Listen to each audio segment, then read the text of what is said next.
Have you ever met someone who seems to have a lot of drama in their lives?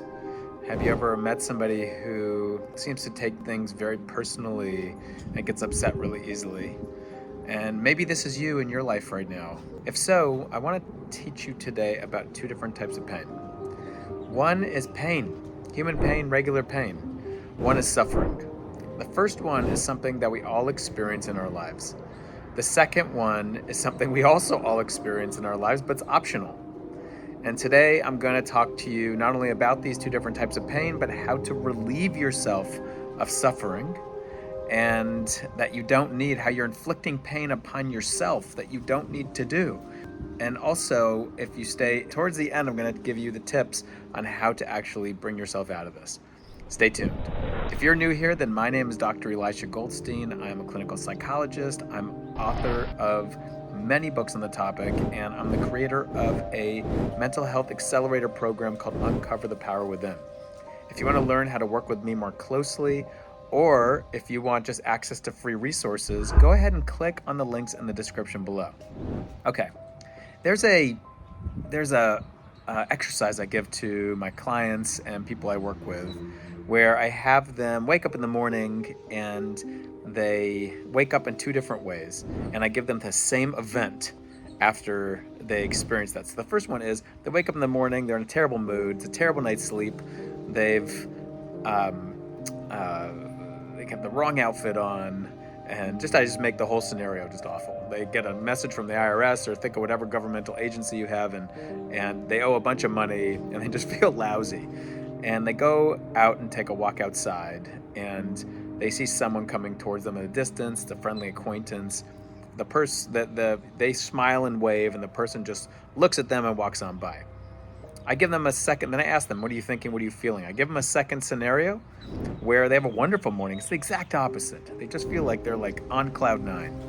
And then I have them go take a walk outside. Same exact thing happens, but something different happens to them in that moment. In the first scenario where they feel lousy, their mind attacks them. It says, what did I do wrong? Why is this person not like me?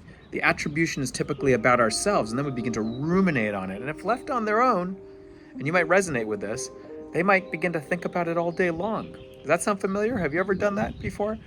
Or do you know anyone who does that? And with the second scenario, it's like Teflon. It's like water off a duck's feathers. Or they think about the person. I wonder what's wrong, what's going on with them. Are they okay? They get concerned about them. So I know this in real life situations as well. But the amazing thing about that is, so here you have, depending on what mood we're in, that influences our perception and also our decision making, and can allow our brain to attack ourselves over and over and over again. One of the main reasons that leads to anxiety, depression, being re-traumatized, one of the main reasons that happens is the brain is built to problem solve, to keep us safe, to help us survive. So it's going to look for all the problems. And where does it look for all the problems? The flaws in us. Or it might look at all the worst case scenarios that might be possible in this situation, all the terrible things this person might be thinking about us. And then it causes us maybe to do something like not contact them, or avoid them, or maybe like not respond to their messaging in the future, or turn them down at particular invitations, distance ourselves in some way, or just, again, ruminate on ourselves and continue to get caught in our own issues around self-worth and defectiveness and deficiency. So the first thing that happens is the pain of that moment. And pain is natural. We feel sadness, we feel emotions, we feel hurt, we feel angry, frustrated, irritated. We also feel joy and wonder and lightness that's there. And those are human emotions, and we love to feel. It's the same reason why we might love to watch a sad movie, to allow the emotions to come up, or a scary movie to feel afraid, or a joyful, light, humorous movie to feel the humor. We're humans. We love to feel. It's part of being human. So feelings are natural, of course. Suffering is optional. What happens in suffering? Well, we have a feeling that's there. Our brain looks for, especially if it's an uncomfortable feeling, it looks for what's wrong what's wrong with this? How do I fix this? And so what does it do? It starts looking again and poking for the holes and starts trying to problem solve, going into its rumination and wandering mind. And in doing that, it creates suffering. There's a wonderful quote by a teacher named Shinzen Young that says, pain times resistance equals suffering. I'll say that again. Pain times resistance equals suffering. So our brain resists the pain and creates this suffering. It resists it by trying to get away from it, by problem solving it. It creates this suffering. So what do we do? What are some of the tips to finally coming down from our overthinking, our rumination, and coming back into a place of more calm and awareness, so we can focus more on what matters and ultimately pay attention to things that allow us to enjoy life more? So the number one thing we want to do to be able to have more access to maybe just the first type of pain, or really just our natural feelings, and move away from suffering, is we have to eliminate the resistance. So the very first thing we want to do in order to do this is get a better vocabulary on our emotions. One of the number one things we do in my Uncover the Power Within program is be able to really gain some emotional intelligence, really increase our level of emotional awareness, so that we can be able to name what's here. When we name what's here, we have more control over it. So if there's sadness here, we're able to name the sadness that's here. We're now in that space of awareness between stimulus and response, where choice, possibility, and freedom lie. And so we name it to be able to tame it. Great quote by a friend and mentor of mine, Dan Siegel. And so we're able to name it. That's the very first thing we want to do.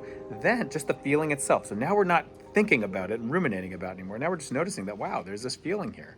Sometimes in some traditions, it's called the first arrow, that we get hit by this first arrow.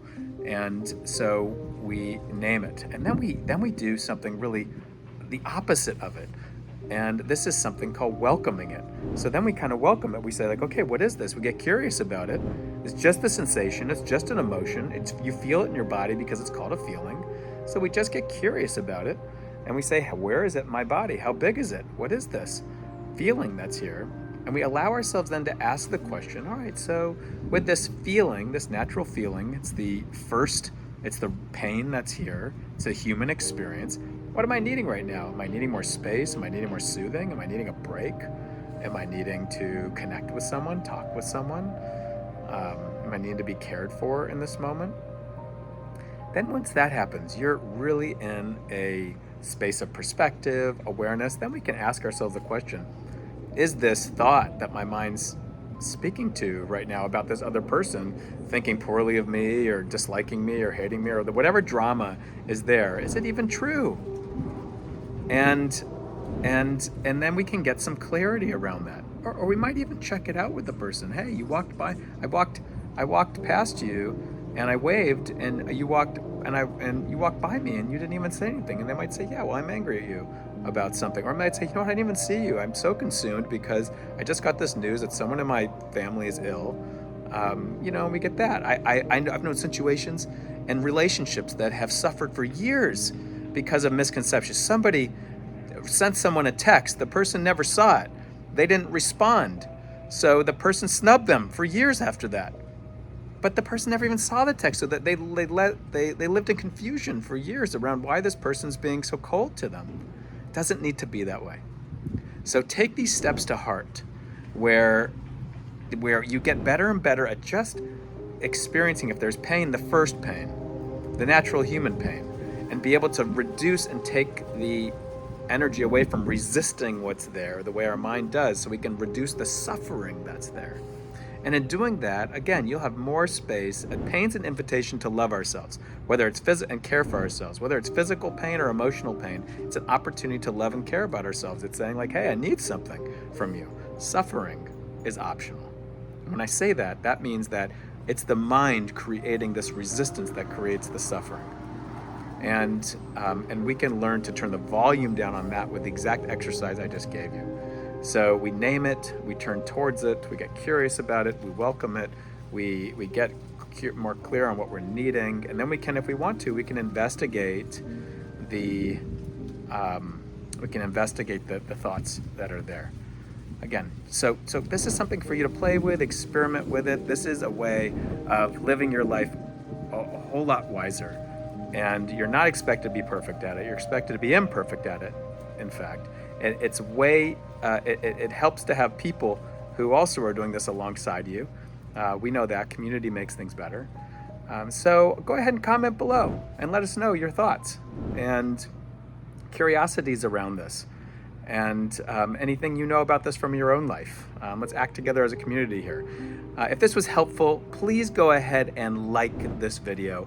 And if you haven't subscribed here, we put out great mental health tips every single week, and a whole bunch of shorts that are supportive to you too. Go ahead and subscribe to this channel, and I will make sure to put another video on the other end of this for you to continue to learn and grow from. And I look forward to being with you in the next one. Bye for now.